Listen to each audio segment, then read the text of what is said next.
안녕하세요. 보고서 작성할 때 생각할 세 가지에 대해서 간단하게 또 설명을 드려보도록 하겠습니다. 자, 화면을 한번 보시죠. 자, 볼까요?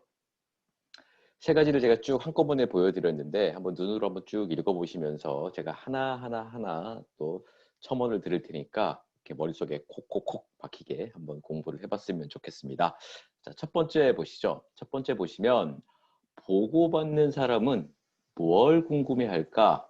자, 여러분들 어떤 보고서를 써야 할 때 그냥 무작정 어떤 그 토대가 되는 자료를 모으거나 또는 뭐 소프트웨어를 켜거나 파워포인트를 켜던 엑셀을 켜던 뭐 아래 한글 워드를 켜던 소프트웨어를 켜는 게 아니라 첫 번째 생각할 건 내가 작성을 했을 때 이 보고서를 작성을 했을 때 이 보고서를 읽는 사람이죠.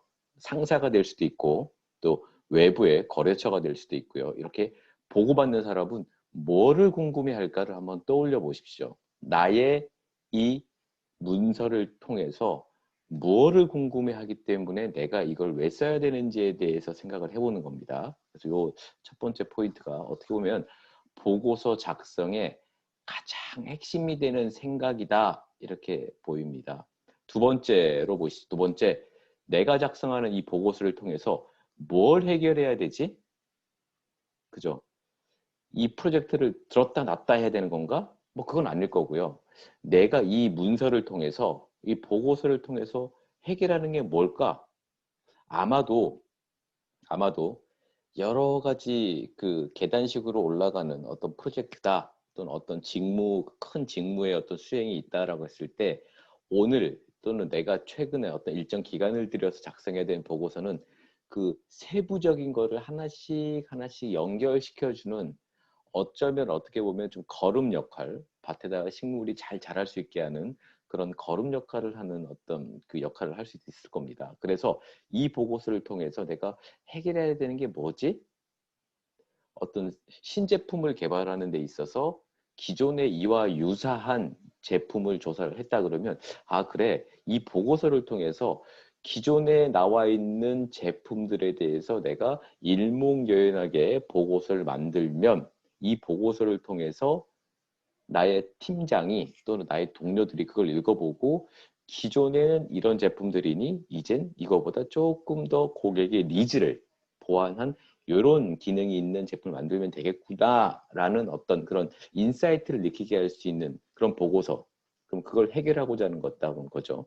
요거를 한번 생각해 본다는 겁니다. 그게 바로 2번 이 보고서, 내가 작성해야 되는 이 보고서를 통해서 해결하는 게 뭐지? 이것도 반드시 보고서 작성 전에 여러분들 생각을 하셔야 됩니다. 자, 마지막 세 번째 거.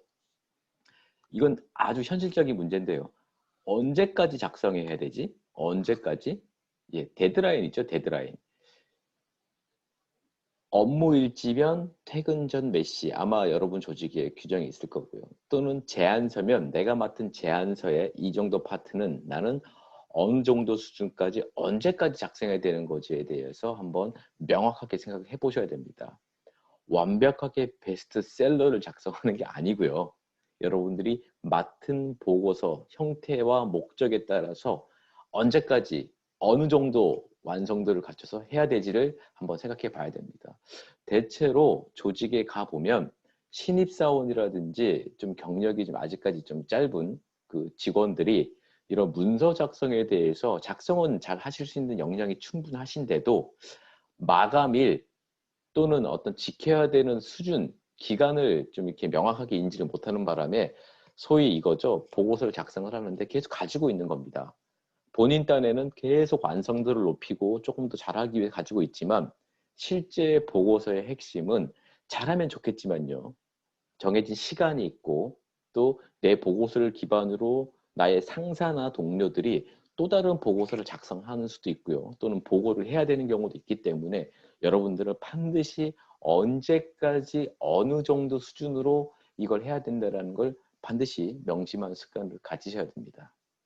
자, 오늘은 보고서 작성할 때 특히 보고서 전에 명심해야 되는 세 가지에 대해서 말씀을 드렸습니다. 자, 첫 번째 정리를 해볼게요. 보고받는 사람은 뭐 궁금해할까? 아, 우리 팀장님은 내 보고서를 통해서 이거 궁금해할 거야. 그리고 두 번째, 보고서를 통해서 내가 해결해 줘야 되는 게 뭐지? 처음부터 끝인지, 가운데인지, 아니면 일부분인지. 그리고 마지막 세 번째, 데드라인입니다. 언제까지? 뭐 오늘 몇 시 전에? 이렇게 되는 거죠.